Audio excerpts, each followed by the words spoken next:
Hi there. Have you ever wondered what it really takes to thrive during a PhD? For over a decade, I've worked closely with graduate students, helping them navigate the academic and emotional hurdles of this journey. Along the way, I've seen a lot. Students overwhelmed by isolation, stress, and uncertainty.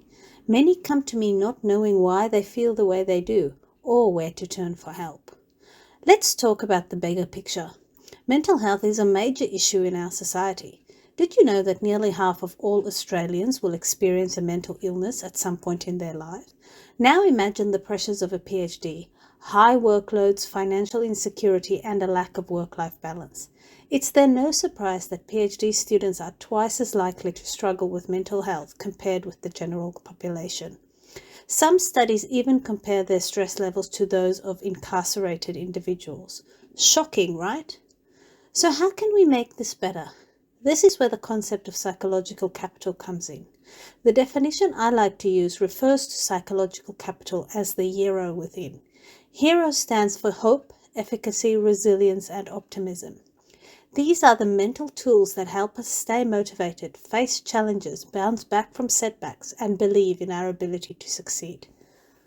While there's plenty of research on mental health issues amongst PhD students, we rarely hear their personal stories.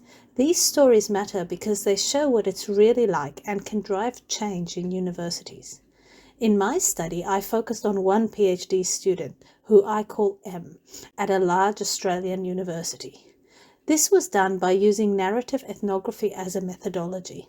Narrative ethnography is a type of autoethnography that blends the researcher's own experiences with the stories and insights of others.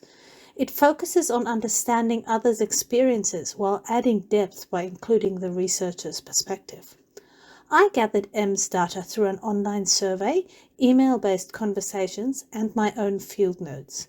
The vivid and emotional imagery in her story comes directly from her, reflecting the challenges of her PhD journey.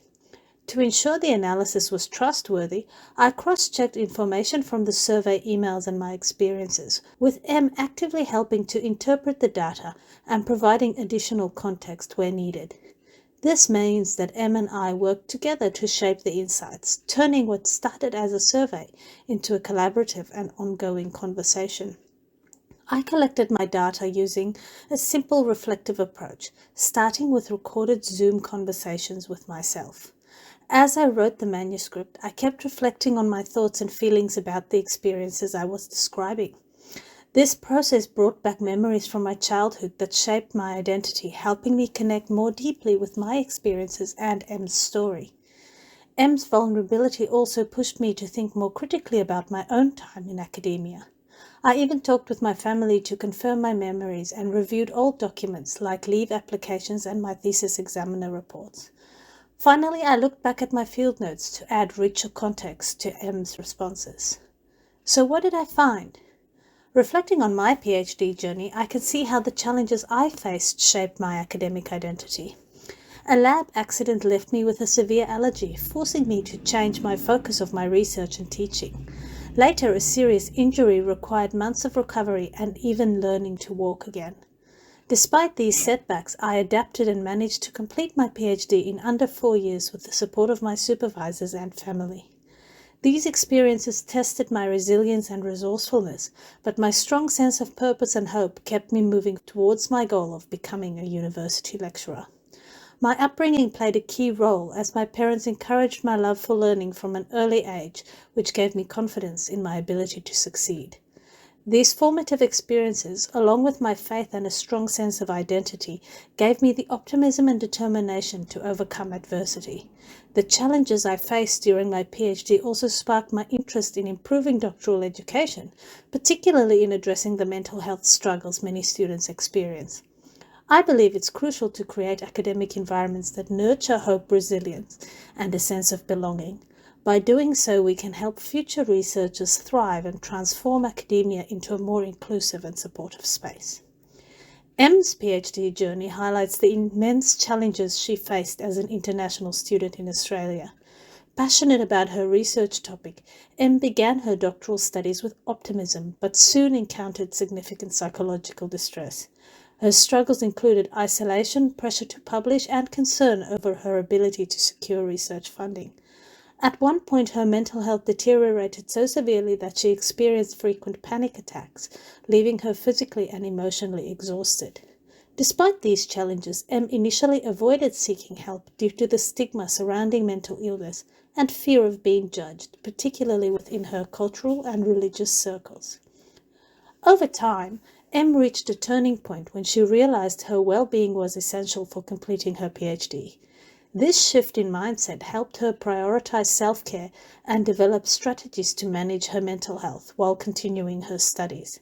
She described the process as steering a small boat through stormy seas, learning new skills along the way to stabilize her journey.